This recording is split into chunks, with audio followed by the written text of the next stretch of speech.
Oklahoma where the winds come, sweeping down the plain, twisters blow away your kingdom. Noise from the Sooner State, feel it in your eardrum. Way past the beginning and we are nowhere near done. My goodness, I'm nice with it. You can snap back, hold your hat, this how I'm fitted. Getting fueled up off your hate as if I need it. Why it takes on eating lighter, people say I need it.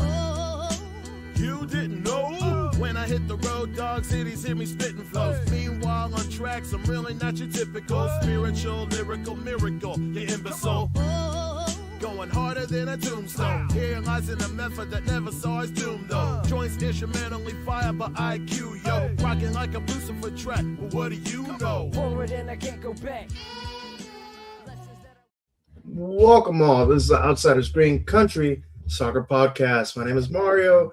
I'm with my good co-host David and Josh. How you boys doing tonight? Doing fantastic. David, how you doing? I'm here. I'm pretty tired, but I'm here. Let's do this. Yeah. Pretty tired. So some people have stuff to do, Mario. We know. Some people work for a living. Yeah, some people. Josh, I don't even want to hear you say anything about that. I work for a living too, guys. You know, I go to work at 4. Put that up. Get that. Put that over there, Mario. Where's Shadow Wolf at? Supervising takes, it does a lot of work, but I'm sure it does. We have a lot of talk to. I know. No, not really. Yeah, we do. We have players announcements. Match week. Woohoo! Oh yeah, that's going on. That's yeah. Well, match week 1. There's something that somebody actually messaged me about and said, Mario, I'm disappointed in you. And I was like, wait, what? Yeah. Like, there's something you guys forgot to talk about last podcast. And I was like, what could that be? Yeah, you guys forgot to talk about the MLS. I'm like, no. Who? Don't act like you're not watching. You and I were talking about MLS last It's free now, so why not? Yeah, I watched 13 minutes of an MLS game the other day, just to see if Taylor Calhera was coming in, and Did he? Yeah, he's played both games for Kansas City. He played a good amount of time. 4 or 5 minutes, 10 minutes, maybe. Yeah, he's coming off the bench there at the end, but at least he's not going to Swope Park Rangers and playing for them. Not yet. They put him with the big boy. Well, no. On that Kansas City team, he's going to be a part of that 18. Yeah. Have you looked? No, yeah, he's going to be part of that 18. Good. Yeah, they're not too good. So, whatever, they're great. They got Taylor Calhera. That's what matters. Our good buddy Gage, he watched his Sounders lose again in Utah. Man, is Real Salt Lake that good then? But No. I don't really care about the MLS, but I think Chicago won something like 3-0. I don't know. But we do want to talk about some stuff, We want to talk about that Premier League. I mean, Josh, you guys are doing something. You guys, you're drawing second. to relegation team Nottingham Forest. Yeah, Yeah. Dropping I mean, it could be race. bad. It could be worse. You could lose to Wolves like Liverpool did, but Could be worse. Could be Chelsea. Yeah. No, it could be worse. You could be the Spurs. It could always be worse. Hey, we'll bring them up in a minute, but United sitting there third, optimistic, Losing the 10 men Newcastle. Did you watch that goal? I don't care who you were. No, yeah, I did. That game winner, that was a goal. That was a beautiful goal. That was a goal. So we'll tip your hats and you move on. But you want to talk about being a Liverpool fan for him? No, because they lost to Wolves. Yeah. But did you see that Tottenham game? Losing to Crystal Palace today. They scored first and then 3 unanswered. Yeah. What are they? 3 points away from the relegation line? 2. I'm excited about this. Arsenal go. Who cares if Arsenal wins the title? I could care less about the title race. I just want Tottenham to get relegated. We're all about that Tottenham race. That's where it's at. I believe I checked a few minutes before I came on. I think if West Ham or Nottingham County win. I mean, not Nottingham County. Tottenham Forest. Forest. If they win one game, they jump.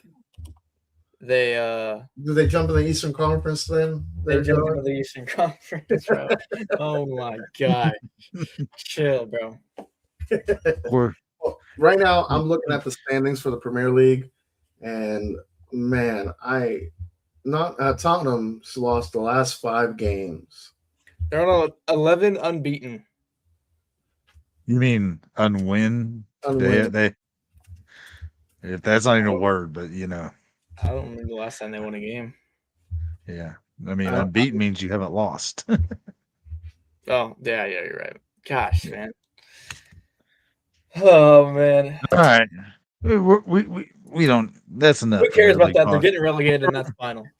Tottenham, you know, Arsenal's going to win the title because Man City is focused on Champions League. Let's just say that. They're focused on except they're about to get beat by Madrid in Champions League, you know. Yeah, Vamos Tulsa. Vamos Tulsa. Vamos. All right, let's talk about some somewhat better news.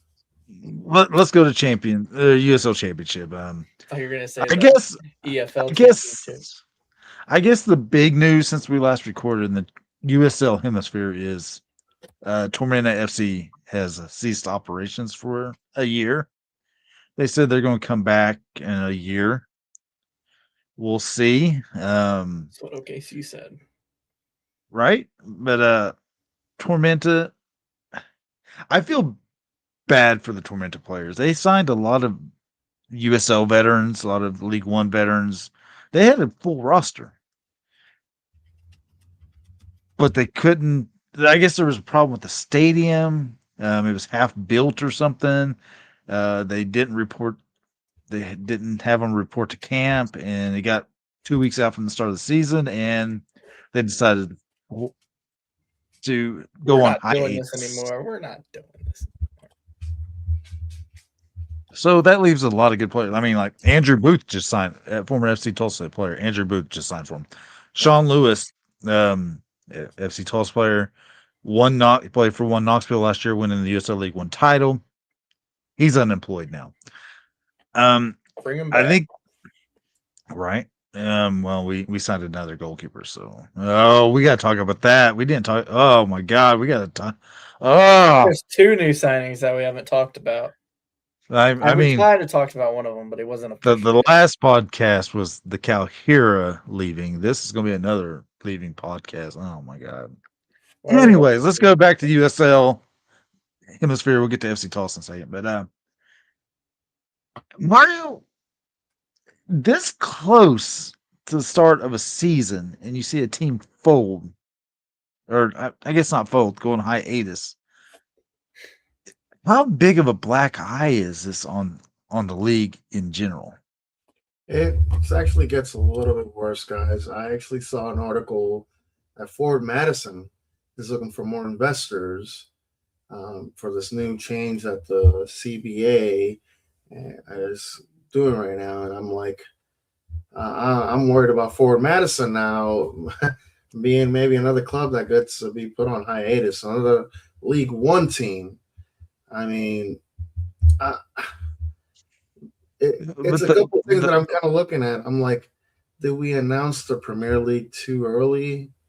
And a lot of people are David, put your finger down. I said it.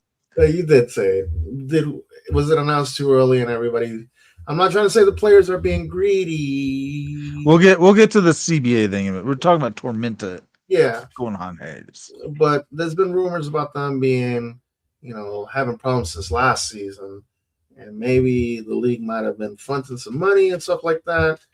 It just, I know we want to build this league, we want to build the pyramid and everything like that, but are we just being a little bit too greedy and expecting the money to come in and just like, oh, they'll be fine if they can front this money, they can front it all season long and expect nothing to happen? But we're having the situation again. It's not in the championship, but it's happening in the League One. I said that when we had our discussion about Pro Rel and when they announced the structure with the Premier Championship League One. I said before they need to do that, they need to invest in sustainability, making sure teams didn't fold, making sure teams are going to be there from year to year to year. That's what they're not focusing on. I mean, there's problems with the USL structure as a whole, in my opinion. The fact that we're going to pay $30 million league fee or whatever it is to get a team into the championship, none of that money really trickles down. If it does, it's a very small amount. And people are saying that the USL is making money. Yes, the USL is making money. The teams are not right now. The majority of the teams operate in the negative. And we can talk a little. We'll transition to the CBA talk here in a second. But Josh, we had our scare a few years ago before the Crafts took over FC Tulsa. We all thought that there's a chance that we could fold. Yeah. It's sustainability. Should that be the number one priority over growth right now in the USL? Yeah, I think I'm a big believer in that. The fact that they announced the Div 1 way too early, and then that kind of got the players' heads big. And obviously, clubs can't afford a Div 1, either if it's roster, facilities, or just the full requirements for it. I do agree. I think we should have been, each team should have had their own stadium by now. Each team should be somewhat out of the negatives. It's obviously not going to be every team running in the negatives for the most part. I think the league is a little bit too ambitious, but I hope that doesn't kill it. But I'm a big believer in that. Like, it's too ambitious. Just should have waited until after the World Cup. I think that would have been a good time frame. Now, I want to put a little wrench in it. Is it the league being too ambitious? Or is it the league not sharing the revenue that they're gaining to make these teams worthwhile? And that's what I've been seeing lately. Yes, I know they don't make a lot of money from the TV deals. Yes, some of these clubs are only surviving on ticket sales and jersey sales and stuff like that, but they're getting, like, they're not getting MLS money like that, but they're getting a good chunk of money from these new teams, and that's your revenue. Some of these, championship, they should League One, to have some sustainability for the future. And I feel like the players and the clubs are getting into it when it should be the league against everybody. It's just the club team. I know it's an independently owned clubs or franchise, whatever word you want to use, but it should be ran through the league. I mean, it should be run individually, but the league shouldn't be holding the money, and I don't know what they're doing with it or whatnot, but the club should be having some access to it, not to help them like a lifeline or anything like that, but just the team should be getting a little bit of the revenue come back from all that. Right. So we'll transition into the other big news going on in the USL right now is the lack of a CBA. The CBA with the collective bargaining agreement with the USL Players Association has lapsed. The players have said that we could possibly go on strike. Right now, we haven't heard, with games starting tomorrow on Friday, Louisville versus Lexington. We haven't heard anything about a formal strike right now. But without going into every bullet point of the CBA details, I personally think that here's the thing: USL headquarters announced League One. We're going to go League One. We're going to have a League One team or League One division. We're going to have Pro Rel. We're generating all this excitement, this and this and this. The teams, and I said this a few podcasts ago, the teams aren't ready for that. They don't have the revenue. They don't have the sustainability. We're still having teams fold. We're still having teams go on hiatus. The USL in general is not ready for that next step, because what's going to happen, let's say, Josh, give me a random team in the USL. Birmingham. let's say Birmingham. Give me a League One team. Give me a League One. League One team. Union Omaha. Let's say Union Omaha wins League One, but yet they don't have the funds to compete in championship, and they don't want to go up to championship. Maybe they want to stay right there in League One because that's where their profit margins, revenue, where they can actually keep. That's their target line of some sorts. Yeah, they can keep playing because they can't afford to make that jump. They don't have that money in the bank to go spend $6 million on a roster or whatever it's going to take to build into the championship. Does that defeat the whole purpose of Pro Rail? Because and then if they do that, and then what if they get relegated? That's even more loss of money. Mm-hmm. So in the European structure, they have balloon parachute payments in case teams do get relegated. But is that going to be implemented here? 100 million, isn't it? Something like that. It's a ridiculous. It's not money that we'll be playing with. It's nothing what the USL will be doing. So I know they want to play this. We're gonna big ball and try to be a Division One, but the teams aren't ready for that. They don't. I don't want to say that they don't have the pockets for it because I don't know what each individual owner has on their bank account. We just have Lexington fund the league.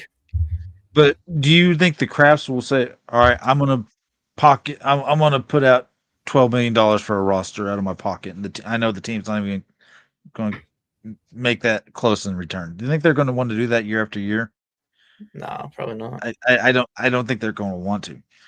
So right now, with everything I've read, the teams are not making money. Yeah, I get that the players want to raise. I get that the players want insurance. I get that the players want stuff. And we all want stuff. We all want raises. We all want insurance. we all want that stuff. We do. But if the teams can't financially afford it, how can they give it? And I'm not saying I'm anti-players because I love the players. The players are what we go out and cheer for. The players are the guys that we interact with. They provide the moments that we love, and they should be well compensated for it. But what happens in the real world if a business cannot afford to pay their players or their employees? They go out of business. Mm-hmm. And if you compare, I want this much raise, and if the team can't afford that without, just killing their books, the team has to look at the books and be like, okay, we can't afford that. And that's just real world economics. We all want to think that sports is this amazing thing that money is just free flowing. Yeah. We're not a we're a professional soccer team, but we're not an MLS team. We're not a Premier League team that just, can go spend hundreds of millions of dollars because they have hundreds of $1 million in revenue coming in. Do we actually have that much revenue coming in? Yam and Tam, yes. Well, yeah.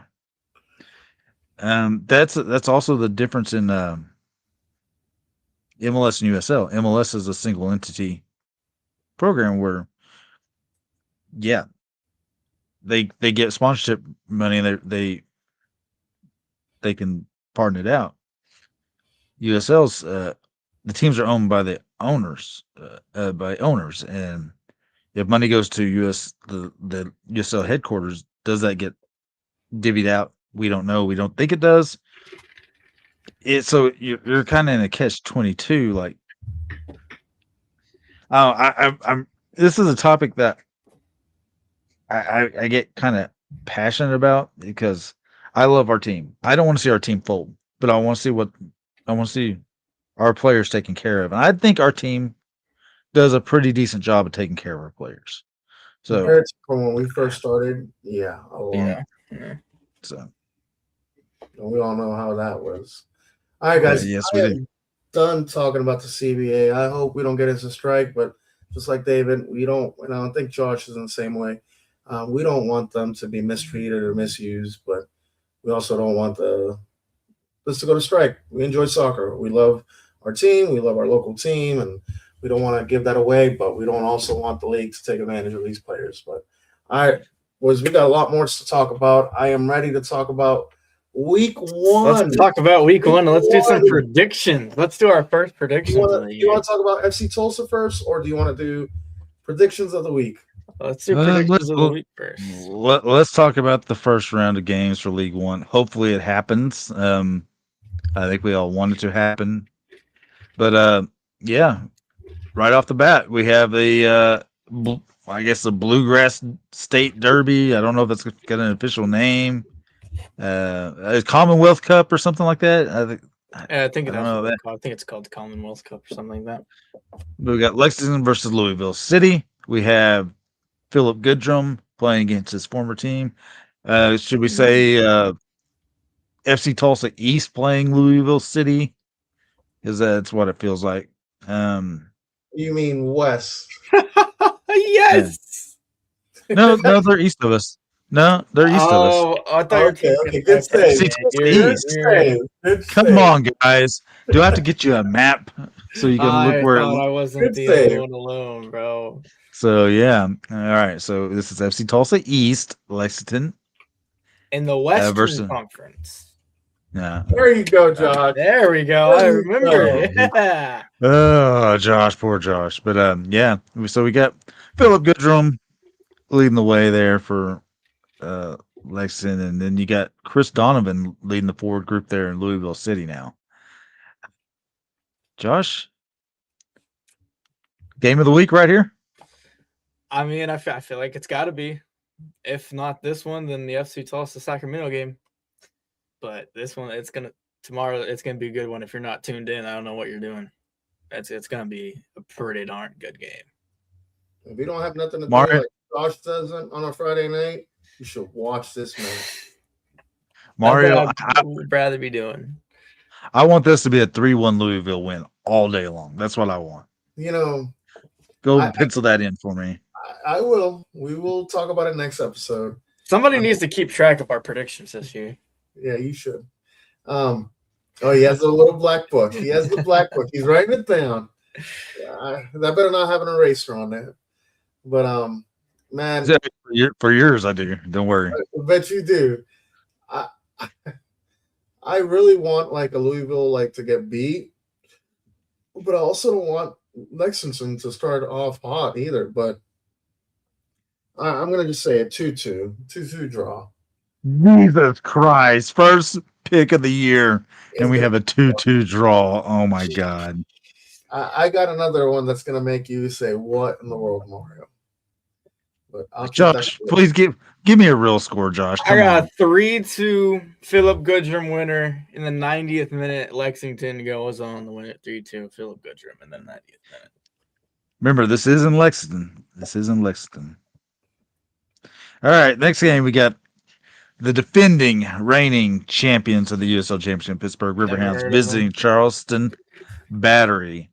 Albert Dequalt back as the main forward for Pittsburgh. Augie Williams gone. Sean Suber gone. Oh, wait. Isn't Sean Suber playing for Charleston now? Didn't he go there? I think so. I believe so. Eric Dick no longer with Pittsburgh. Now they Charleston still they lost Aaron Malloy. They lost Cal Jennings, but they reloaded with a whole lot of talent because that's what they've been doing.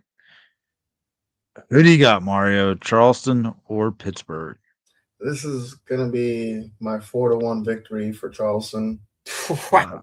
This is gonna destroy Pittsburgh. I'm not feeling any hatred toward them because they beat us in the final. I think you are. You don't have to hide Charleston it. It's okay. has re-upped a lot, and Dick was Pittsburgh's basically wonder wall. I don't see Pittsburgh stopping them, man. I don't see anybody. Pittsburgh lost some good players too, and the number one goalkeeper. I mean, I just see Charleston coming out with a victory. Josh, go ahead. Pittsburgh 3-1.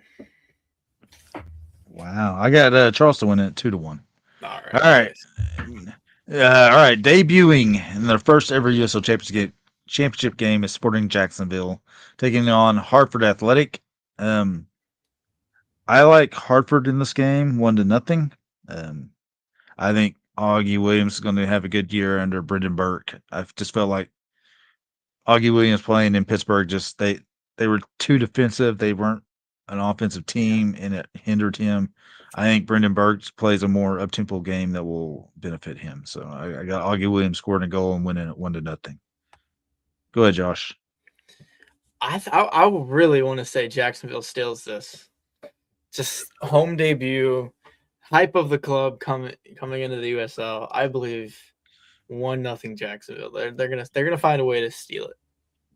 Okay, Mario. I'm sorry. I know this game's going to be in Jacksonville, but I see Hartford winning this 2-0. 2-0 Hartford. Okay. Next up is the Birmingham Legion hosting Tampa Bay Rowdies, the completely rebuilt Tampa Bay Rowdies. I mean, if you said, all right, Tampa Bay's been pretty much a beacon, along with Louisville City, a beacon of consistency of their roster build and everything. Not anymore. They shipped everybody out. I think Lewis Hilton might be one of the few returning players for Tampa Bay, but they rebuilt with quality. MD Myers is a big name coming over from Charleston Battery. Josh, who do you think wins this Birmingham? And although this Birmingham doesn't have Enzo Martinez anymore either. Yeah, where did he go? He is not signed anywhere. So, and the beard is gone. Matt Van Okel has retired. Who you got in this game? Birmingham's going to get killed 4-0. Damn it, Josh. That was my score. There you go. I know ball. Come on now. Oh God. Mario. Oh my God. Sorry, Kaylor. I think Tampa Bay is going to destroy this one too. I'm going to say 3-1. Score? Oh, there you go. 3-1. What's the score, Mario? 3-1. Wow. 3-1. All right, so that just means Birmingham's going to win because we all picked Tampa Bay. Yeah, that's a good sign for Birmingham. So congratulations, Birmingham. All right, so the next game we have San Antonio taking on Phoenix Rising. Man, I really like this San Antonio build. I got them winning 2-1. I'll go next. I'm going to go against you. 2-1 Phoenix. I think Phoenix is going to want it bad. I mean, last season, they weren't the Phoenix of previous years, and I think Phoenix is going to come back and beat them 2-1. Man, I'm going against both of y'all. It's going to be a 2-2 draw. 2-2 draw. All right. Next up is in El Paso. And then we're going to go to Southwest Texas there and watch El Paso play the Colorado Springs Switchbacks. 2 years removed from being the champions of the USL Championship. And, yeah. Who you got in this one, Mario? Man, they're no longer going to have, what's that player, Rojas, Danny Rojas? Yeah. So Cristo Fernandez. Yeah, something like that. Yeah. I actually watched a little bit of his video today, but either or, it wouldn't even help El Paso. I'm going to give it to Colorado Springs. I'm going to say 2-0. I got it a 1-1 draw. Go ahead, Josh. We had 2-1 win, El Paso win. Ooh, looky there. You got to go again. Somebody's going to have OW in this one because we got a draw, we got a El Paso, and we got a Colorado Springs. There you go. Somebody's going to be right. Somebody's going to be right. All right, next game up is Monterey Bay taking on Golden Boot winner Peter Wilson and Oakland Roots. Oakland, this is Loudon West. I'm gonna go ahead and say Loudon West is gonna win 2-1. And yeah, okay. Thanks, Shadow Wolf, for your comment. So 2-1 Oakland. Who you got, Josh? 2-0 Oakland. Mario. Kind of want to break the streak, but no, I'm going to say 1-0 Oakland. All right, 1-0 Oakland for Mario. Next up, we got OC taking on Las Vegas Lights. Las Vegas Lights. They're going to get my upset of the week. Right there is my upset of the week. Las Vegas Lights going to win 2-1. Mario, go ahead. What in the world? All right, real quick. Man, you know what? I'm just going to go ahead. I agree with David. Vegas 3-1. I'm just throwing away points here. I know I am, but I don't care. You are. So do it for the culture. Guys. Doing it for the culture. I'm doing 2-0 Orange County. I can't see Las Vegas coming back. I feel like I'm an old school bookie with my little book here, writing down these numbers and $5 on FC Tulsa tomorrow. All right, let's go to Sunday's game because we'll talk about the other game here in a minute. We got debuting Brooklyn FC taking on Indy 11. I like Indy 11 2-1 in this game. 2-0 Indy 11. My upset of the week. Okay. Brooklyn. They're going to come out, play defensive, and win 1-0. BK. Is Stojanovic going to score a hat trick? Stojanovic is going to score a hat. 1-0 Brooklyn. All right. We got one other game. It's the late game, USL After Dark. Sacramento Republic versus FC Tulsa. Vamos Tulsa. We'll do a preview. Get to play them 3 times this season, but yes, maybe a 4th. Maybe. I'm gonna put my book away. I'm not making any predictions this year. It worked out pretty well from last year. And it worked out perfect. Let's talk about this game. We got FC Tulsa taking on Sacramento Republic. This is a battle between the 2 top teams in the West last year. FC Tulsa was first, Sacramento was second. You have 2 of the top all-time goalkeepers in the USL Championship, and Danny Vitiello versus Alex Tambakis. Actually, they are tied with 58 clean sheets. They are legitimately the 2 best goalkeepers in USL Championship history.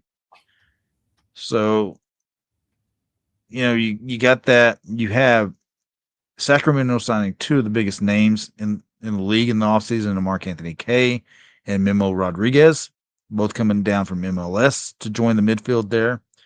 They lost Christian Pirano. They lost Roro Lopez, who is, honestly, he was the heart of that team. They lost probably their best striker in Russell Cicerone. He's going to Tampa Bay. They lost probably their number 1 forward in Sebastian Herrera. They lost probably the number 2 forward in Corey Bennett, going to Las Vegas.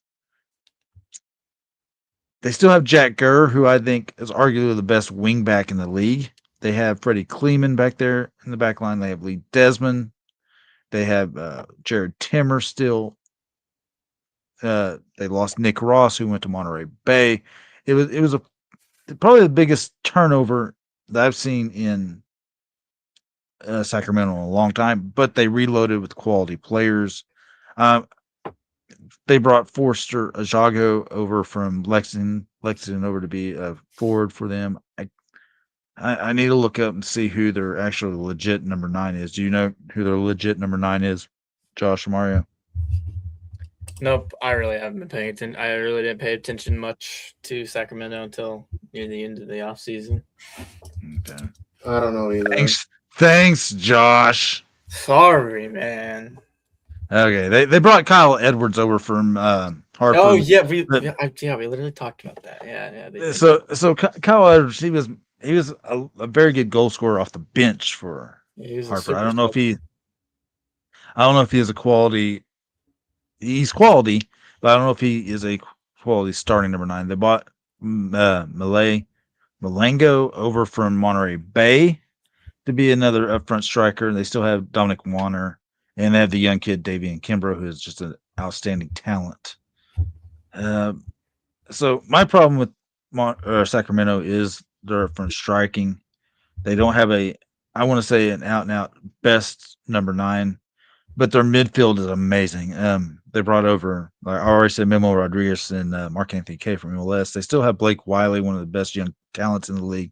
They bought Danny Crisostomo over from Tampa Bay. Arturo Rodriguez comes over from Charleston Battery. He was just amazing last year. Couple that with the goalkeeping Danny VDL and the defensive players. I said Sacramento's going to be right in the mix again this year. On FC Tulsa's plate, we know we lost our. I saw a stat today that Taylor Calhoun was arguably the number one forward in the league last year in terms of goals added. So FC Tulsa lost one of the best players in the league. Tyler Calhoun was a first team All USL championship caliber player. Did we replace him with some artillery? Yes, we did. We replaced him with on loan from the Vancouver Whitecaps. Nelson Pierre. We replaced him with Remy Cabral, who came over, played for Phoenix Rising last year. So, in terms of attacking prowess, I would give a slight nod to FC Tulsa. I think we're deeper than we were last year, even though we lost Taylor Calhoun. We still got Khalil El Medkar. We still got Jamie Weber. We still got Stefan Lukic off the bench. I like our strikers a little bit more than theirs. Mario, Josh, do you agree on that? 100%. I think we've talked about it before. This is the deepest team we've ever had. So excited Mario? to finally get going. Guys, we have not really had any turnovers on defense. I mean, our back three guys, we have multiple rotation, just like you guys were saying. I think we are a really contender to go back to the Western Conference Championship, maybe the finals. But I really think this match we're going to destroy Sacramento at home. It's going to be a dominant victory. From what I see, I'm going to say now. I'm going to say no. I'm not going to tell you Stop talking. I'm not going to tell you the score. Stop talking. Hey. I'm not going to say the score. I'm not going to say the score. But I'm going to say, with our attacking new guys, we still have Jamie Weber. We still brother. We have some great players. If you don't believe me, talk, Josh. Union Omaha from last week. I mean, one of our defenders scored a goal, a mini bicycle.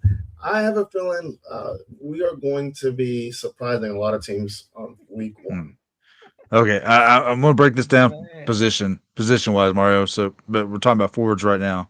I'm going to say our forward group is better than Sacramento's. And Sacramento's is no slouch. Okay, we're going to move it down to the midfield group. I think this is the heart and soul of Sacramento. I think this is Sacramento. Even though I love our midfield group, I don't know the health status from Marcus Serrato or Boubacar Diallo.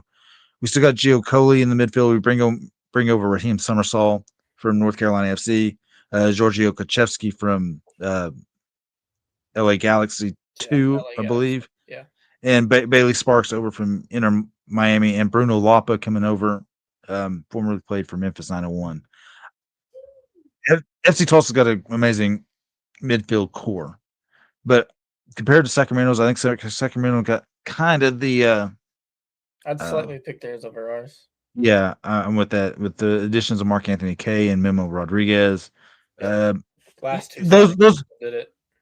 Those are big names. I get you, but Arturo Rodriguez for Charleston Battery last year was amazing. The year before for Charleston Battery, he was amazing. He is an amazing player. When we first heard that Christian Pirano was gone and going back to San Antonio, we all thought it was a big loss for Sacramento, right? Yep. But you bring in Memo, Arturo, and Mark Anthony Kay, I think that fully makes up for the loss of Christian Pirano and Roro Lopez. I give the nod in the midfield to Sacramento Republic. You guys, how do you guys feel? I'd agree. It's a very slim margin, but yeah, no, I would agree. I think that's the only thing they have over us at the very slightest.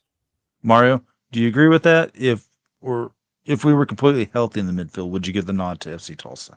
I still give the nod to FC Tulsa with the players that we have on. I don't see it. I mean, I give them credit. They got some good players and stuff like that, but our midfield stack, we have enough for a first team and a second team, and our second team could probably run all over them.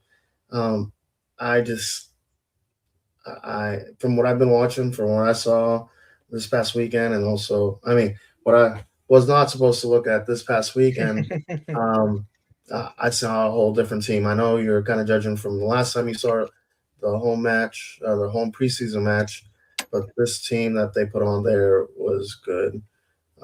They were flying around. They were flying around. Their speed was quicker. The touch of the ball was a lot better. I don't see Sacramento minute get close to them. Jeez, man. It's like the most confident I've ever heard you. Yeah, and you're gonna get to the best part. You're gonna get to the best part of our team. It's not even the offense. Supporters. We got the. Oh, okay. No. All right, so we're gonna move to the defense. I'm with you, Gage, on that one.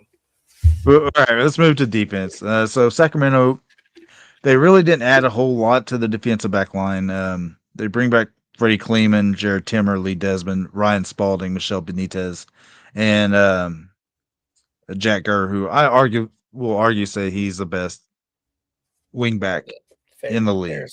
He's all USL every year. He's got that it. He's got that where if we are going to go to a Division I league, he would probably fit the mold that would go play that. But I think this is the closest battle. I think this is even across the board. I would have to say FC Tulsa brought back a hell of a lot of good defenders. Bringing back A.B. Sissoko, Delence Pierre, Harvey St. Clair, Ian Souza, Lamar Batista, the heart and soul of this team, Lucas Stauffer, and I'm gonna get that new jersey whenever it comes out. It's gonna say "Damn" on the back. We bring back Owen Dam because, Josh, that's a nice shoulder there, Josh. You've been working on that. Did you not see it? Never mind, bro. Never mind. But I say this is dead even. Defense for defense. I think this is dead even. Sacramento is a damn good team, Mario. This is not going to be a pushover. We're not playing. It's not going to be an easy game whatsoever. It's going to be. We're not playing North Texas SC down here in the first game, and we're going to Sacramento. We're going to have the travel. We're going to have, playing late at night. They get the crowd. I think this is dead even. Tell me your feelings about defense versus defense. I think we have the best back line in the league. So I'd put us up against anybody. So I give us the defensive edge any day of the week. I don't care who you put us against. You put us against Manchester City, I think we'd have a better back line. Mario's like, God dang it. I was going to brag on our team, but Josh says something like that. Yeah. Go ahead, Mario. I don't even have to say anything else. I think Gage just kind of rang it up for me. I'm not going to say the score line that I'm predicting, but I'll say a score line if you want me to. I'm not saying no score line, but we're going to get to that here in a second. We're going to get to that here in a second. Score. I was going 70th minute. Their supporter section is going to be halfway Oklahoma City status, but okay, bro. Digging up bones right there. And when it does happen, I just want you guys to remember who said it first. Okay. Just like your Alex DeLue prediction. Mario made 2 predictions last year, and half of them were right. So 50% of the time, I'm always right.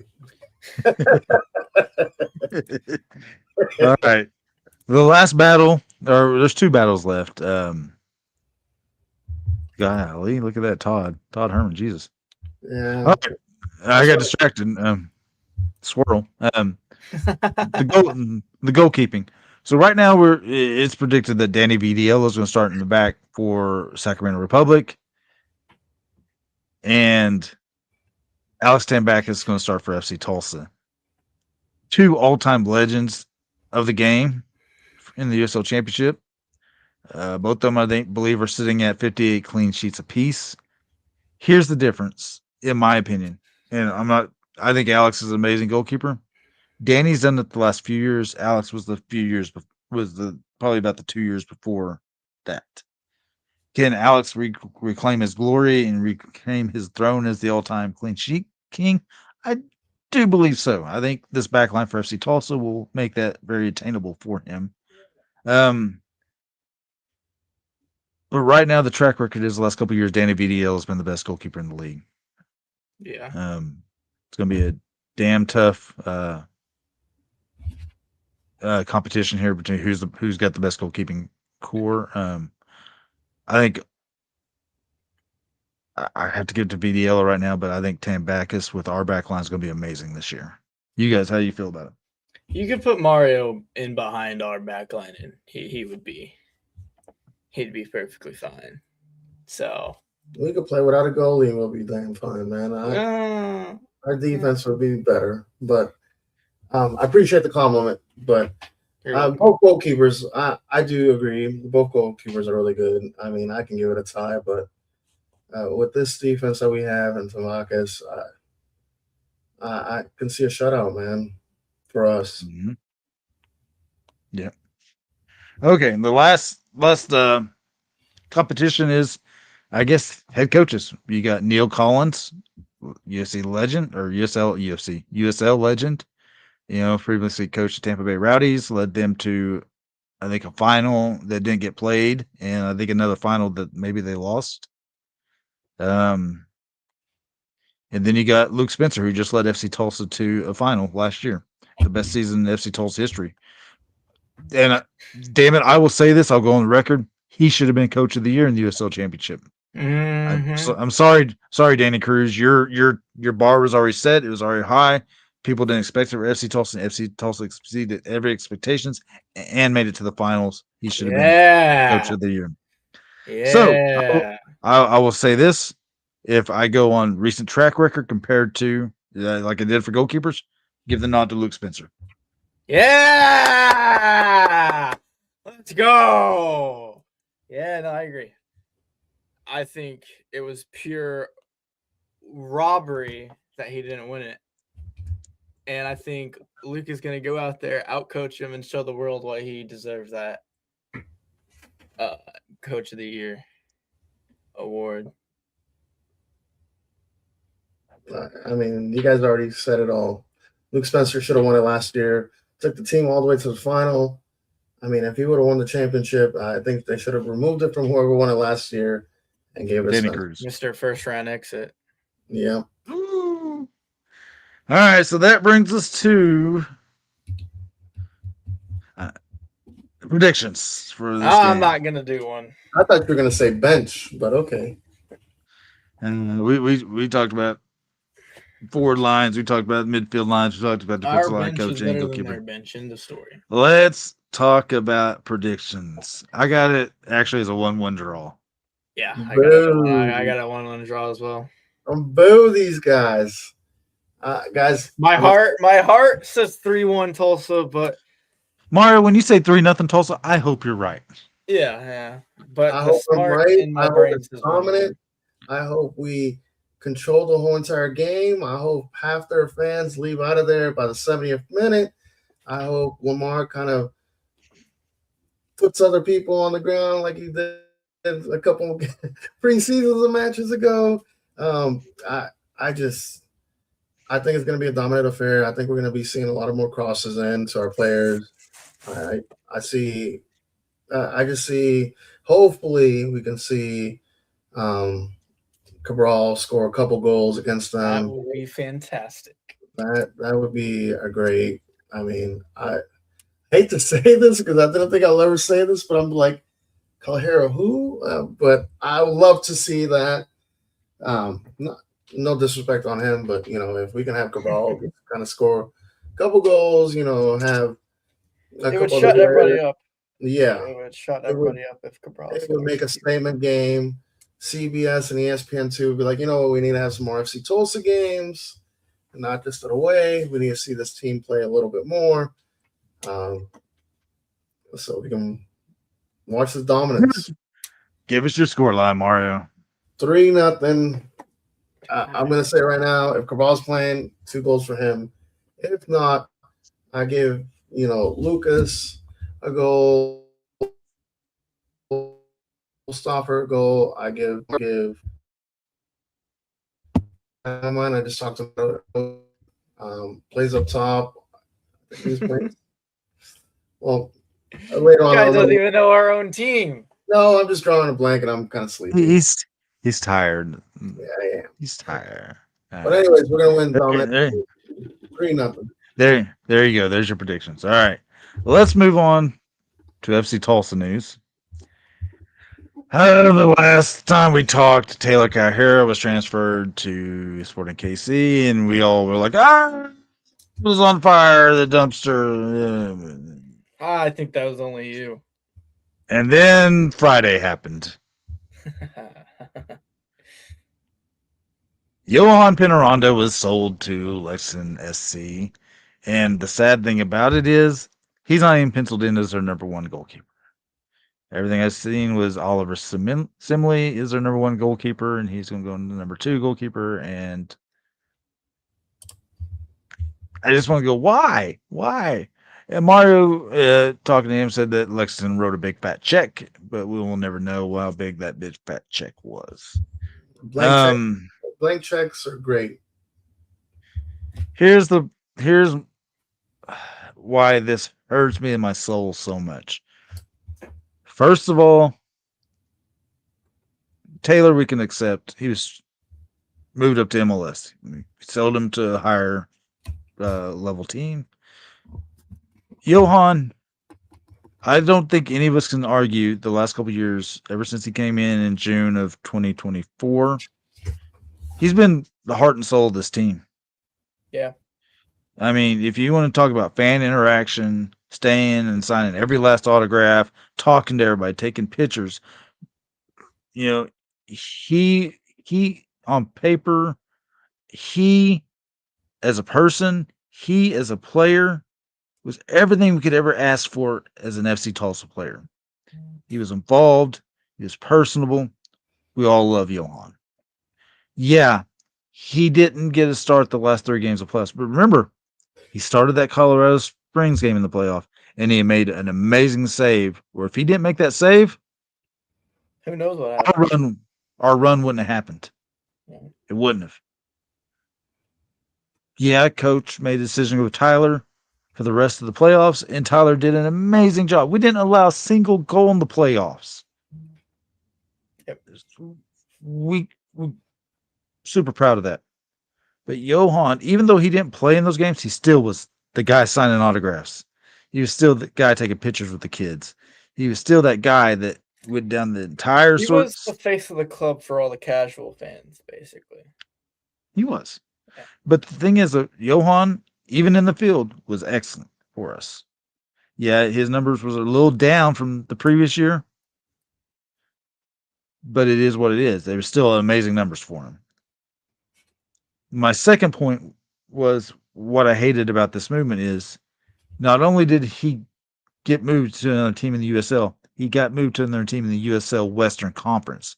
So that means we could yes. we could face Johan twice this year in the Western Conference. Could be 3 times. Well, if it may be in the playoffs, then if we meet up in the playoffs, yeah. So I hope that doesn't come back to be a dagger in our hearts. Okay. Yeah. I think I've said my piece. I'm going to miss Johan. I think you guys are going to miss Johan too. I know Mario. You miss him, but once he's gone, you kind of move on from players. I know Mario. I've complained to Mario about player movement enough. Once a guy's gone, he grieves for about 6 seconds and he moves on. No. First of all, Johan was a great guy on and off the field, man. That man, he's up there in my legends marks. He's top 3, top 4. Great guy. I mean, hustled for FC Tulsa. I don't think we would be at where we're at without him. I mean, most of the whole season was with him. He got a little bit of injury, got another replacement. Derek played okay. But like you were saying, David, he made time for every single fan. I remember when we got him in for that 30-day 30-day contract. I was just joking around. I was like, man, before he even got to play that game, I was like, watch this guy, man. He's actually doing pretty good. I was like, man, we need to sign you for a full extension. We need to talk to coach or whoever we need to talk to. And I'm not sure if they heard us talking to him or whatnot, or they saw his play style, but he was signed immediately afterwards. And that man, he did never do us wrong. He told us in 2024 before the season, when the season was over, he's like, we're going to come back next year and we're going to be so much better. And he was not lying. He did everything for the club, man. And I was so proud of him. And I can't wait to see him flourish, hopefully not against us, but he will do big things for Lexington. I don't think he's going to be playing too much of a backup role there. I think once they put him in the game, it'll be hard to get him out of there. Other than an injury, I think he's going to be a main starter for them. And I wish him luck, just not against us.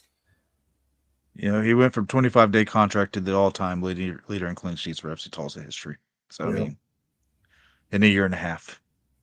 I think Sarda was here for 2 years. 2 years. Yeah. 2 years. Josh, gonna miss Sarda or miss Sarda. We all miss Sarda. Fabian was a great guy. Great player. He is still playing. You gonna miss Johan? Of course. Like I said, he was the face of the club. He made us believe again. He said we were gonna be good again, and I'll be honest, I didn't believe him because of all the false promises that we've given. But he kept his promises, and look at where he took us as our starting goalie. It's a big loss, but at the end of the day, it's business, and you just got to move on. Forever grateful, for everything they did for the club, but it's business. You got to move on. Well, and that happened in the very next piece of business for FC Tulsa was getting a backup goalkeeper, and we got one. Tristan Henry played for Phoenix Rising last year. He's a 2-time Canadian Premier League Gold Glove winner. He played for Memphis 901 before he went to Phoenix Rising in 2024. So maybe there's a Caleb Patterson Sewell connection there. He was a quality goalkeeper in Canada. Yeah, was it 4 Golden Gloves or whatever? 2, I believe. He made 142 appearances in Canadian Premier League. He led the Forge FC to 2 titles in 20. Wow, I'm sorry. Let me backtrack. 4 titles. For Canadian Premier League Championship titles in 2019, 2020, 2022, and 23. And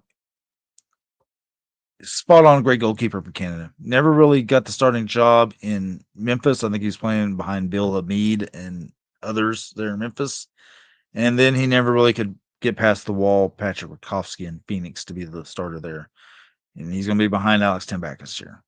Solid backup goalkeeping option. I fully trust him if Alex needs a break, gets injured, that Tristan can fill the role.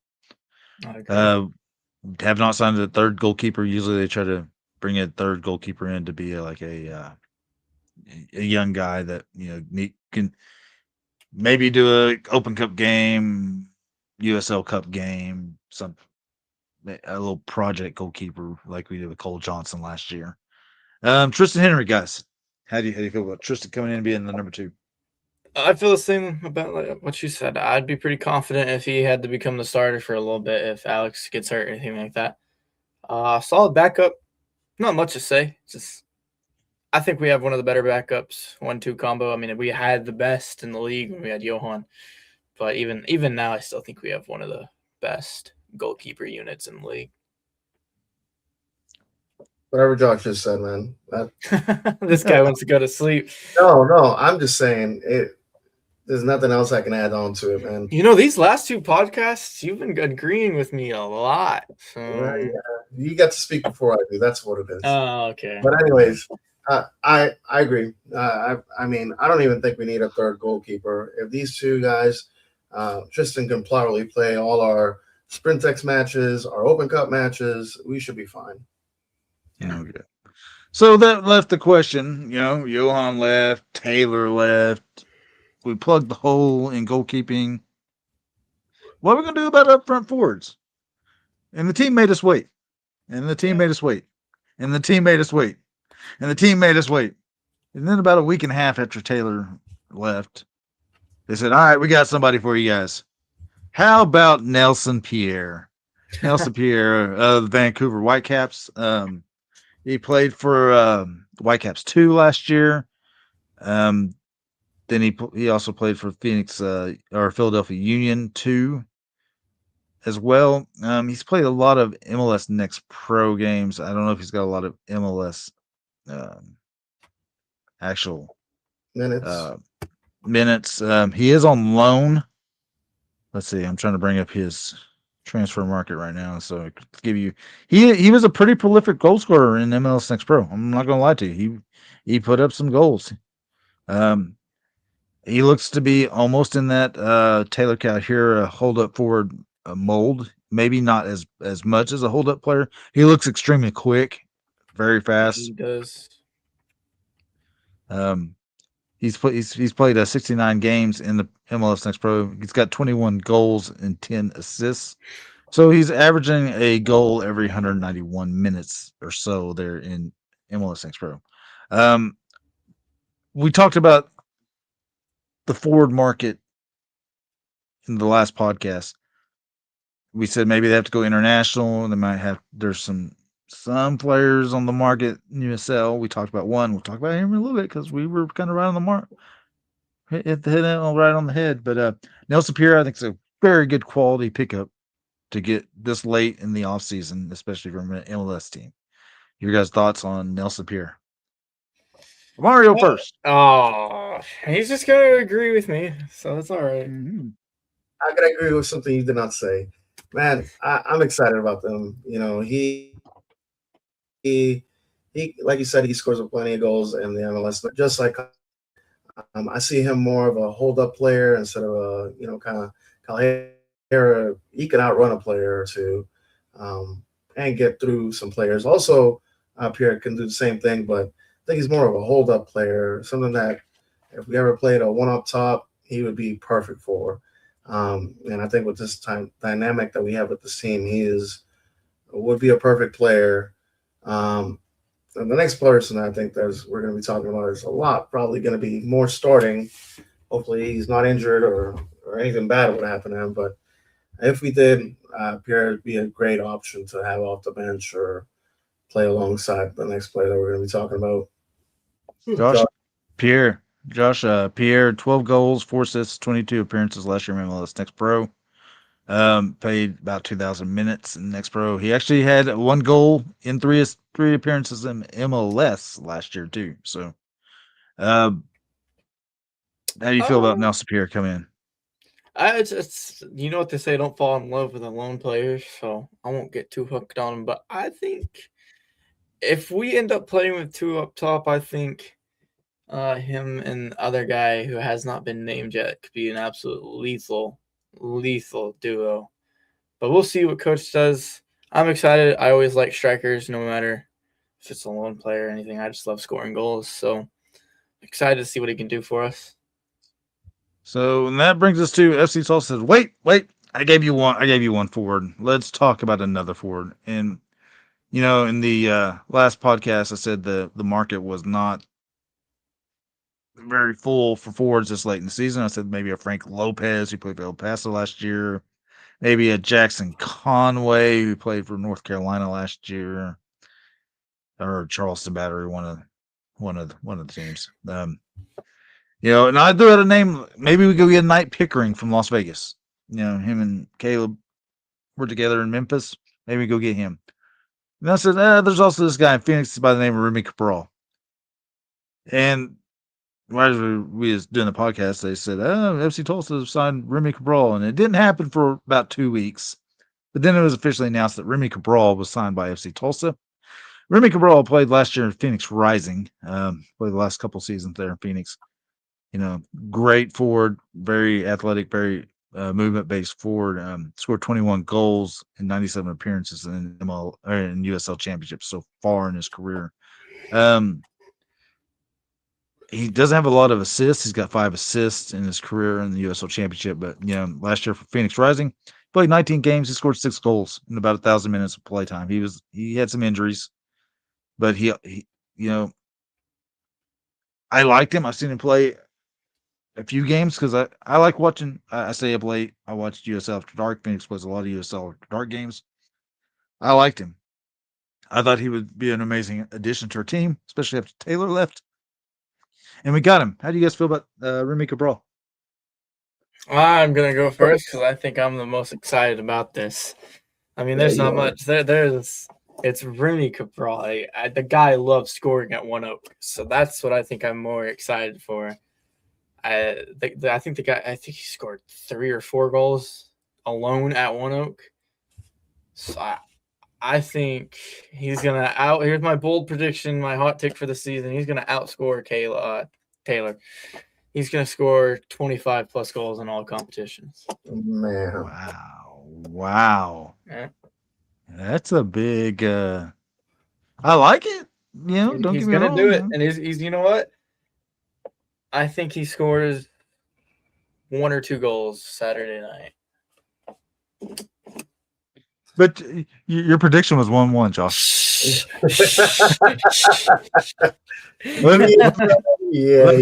can. Let's go ahead and change that to 2-1. Actually, change that to 1-2-2-2-1. Let me check my book here. Yeah, 1-1. Josh said 1-1. Yeah. I technically said 1 or 2, so maybe he scores an own goal, and that's both goals. He's gonna score an own goal.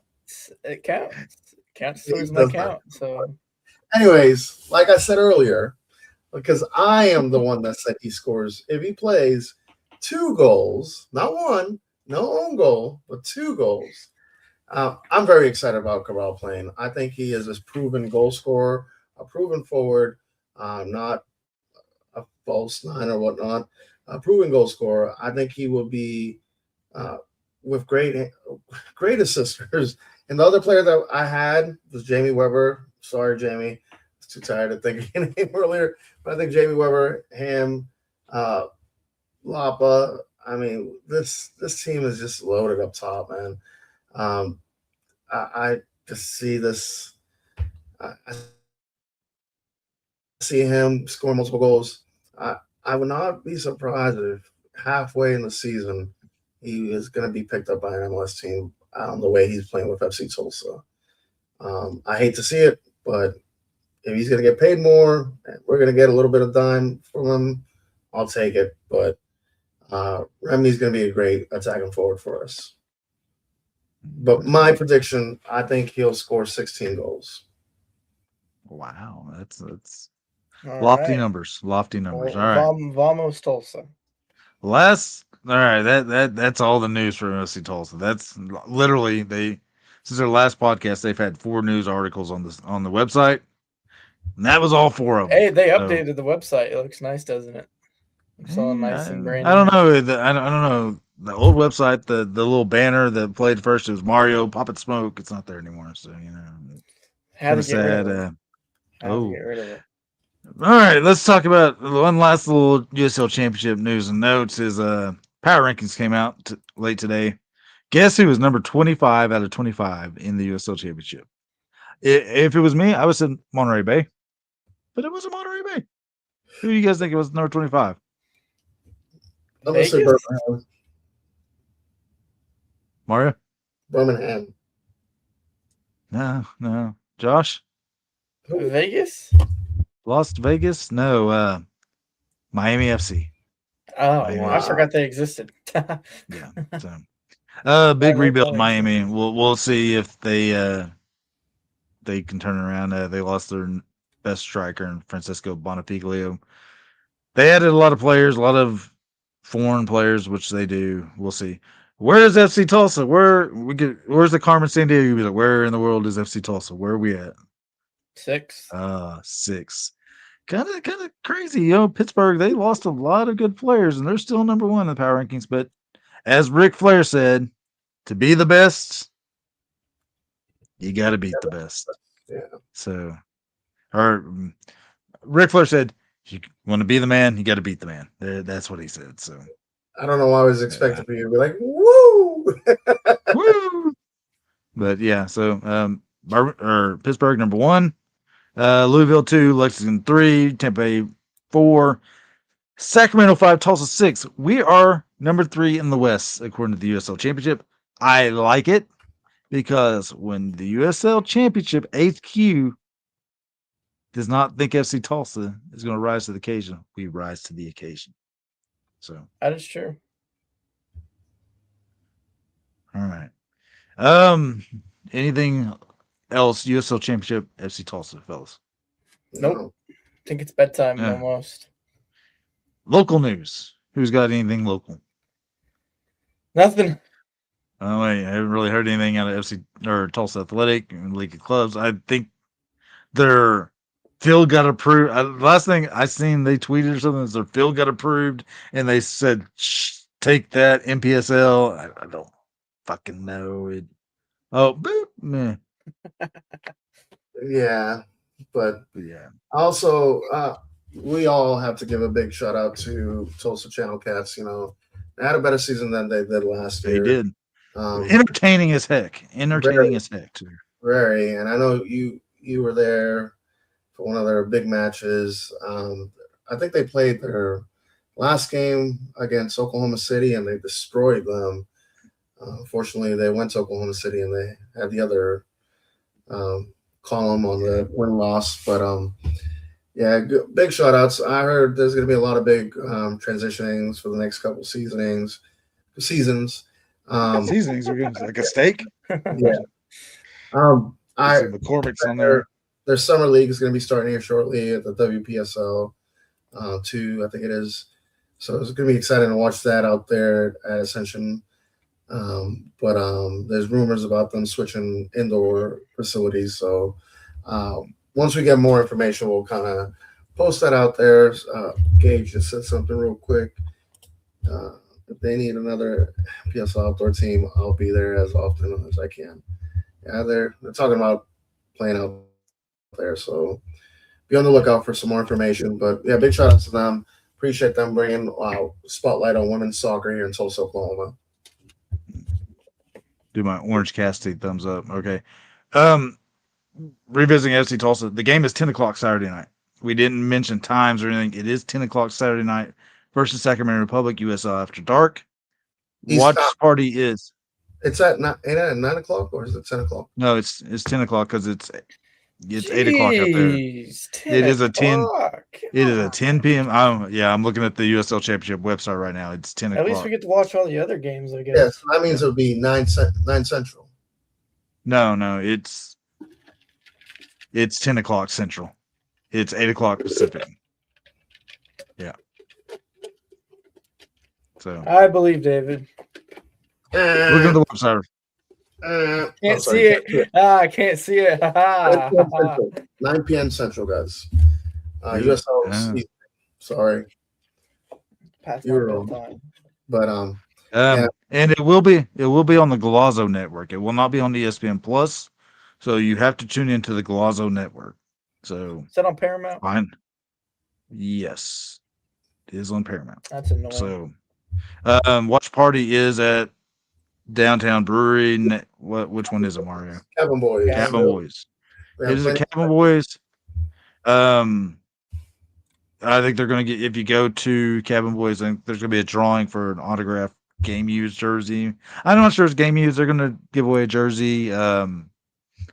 You have to be present to win. Yeah. So you got to be present to win, and you have to RSVP to be entered into the drawing for that. So, yeah. USL After Dark, Golazo Network. Who knows what time it is? Mario says 9, I say 10.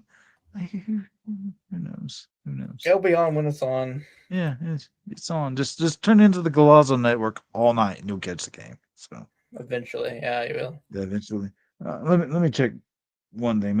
I hate to say we don't know what time it is. Just give me just a second, please. I can't wait to hear Mario is right. On the ESPN app it says 9 p.m. So there. On the USL Championship website it says 10. ESPN app says 9.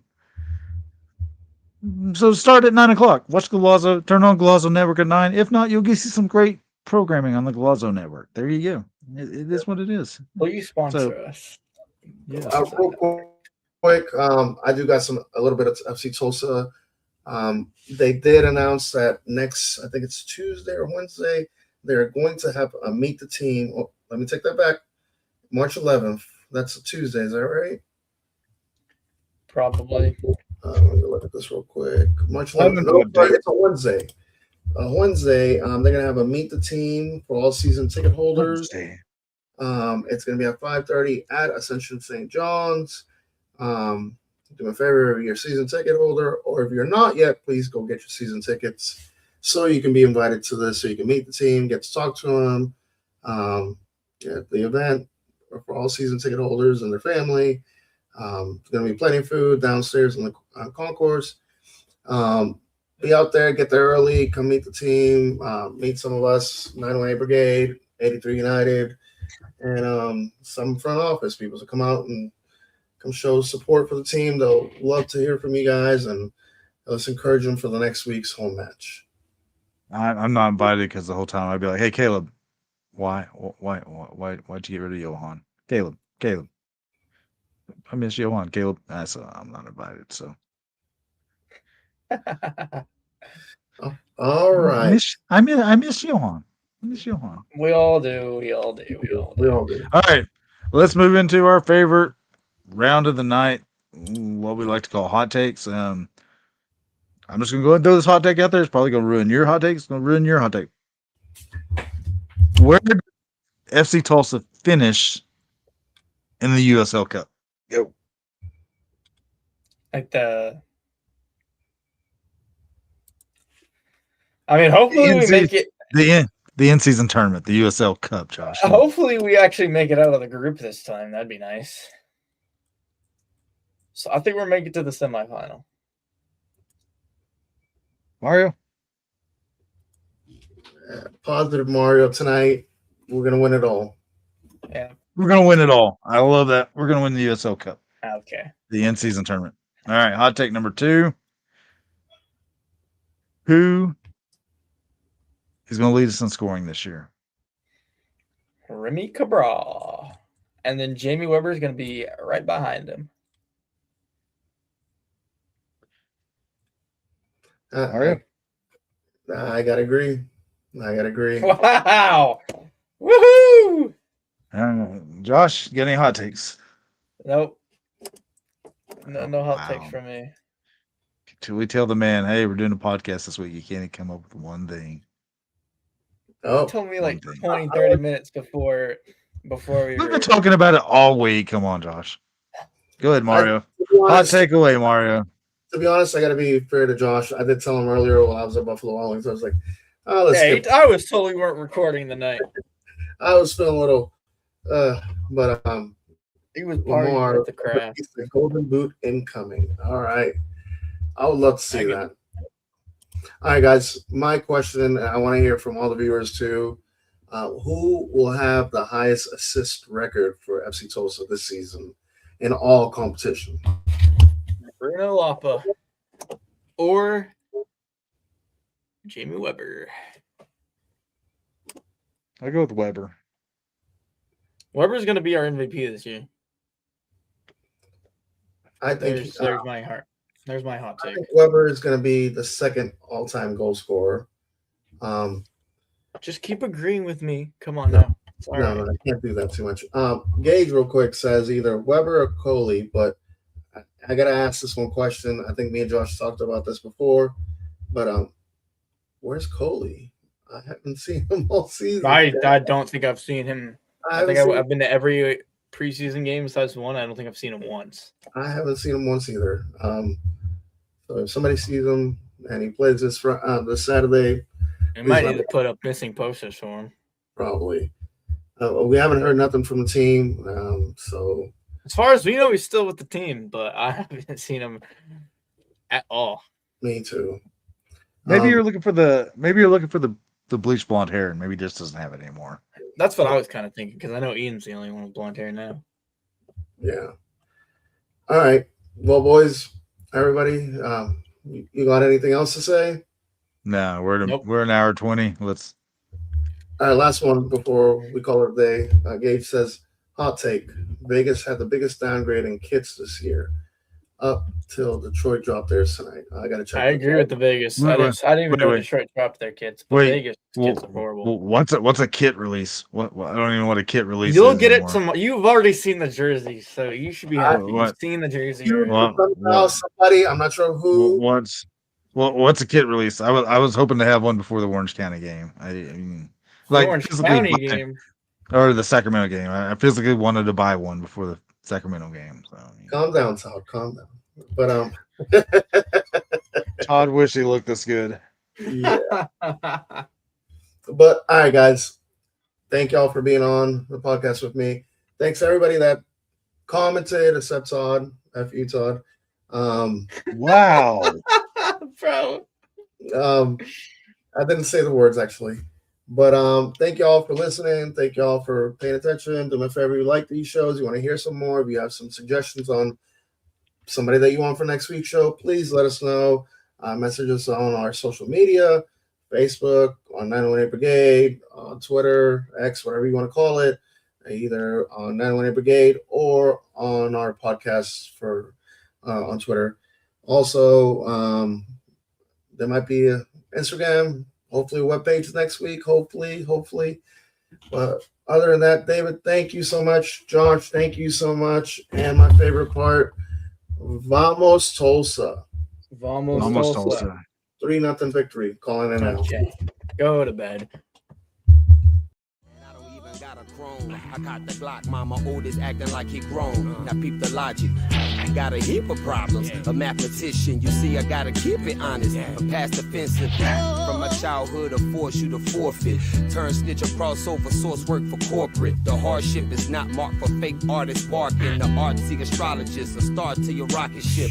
Soon as I change styles, the moment that y'all pocket it. In prophets' eyes, prophesize giant size dollar clips for blessings. There ain't no way contested for us outsiders charging 20 G's a session. Forward and I can't go back.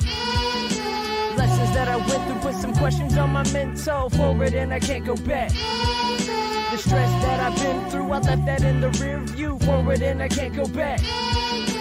Lessons that I went through put some questions on my mental. Forward and I can't go back. The stress that I've been through, I left that in the rear view.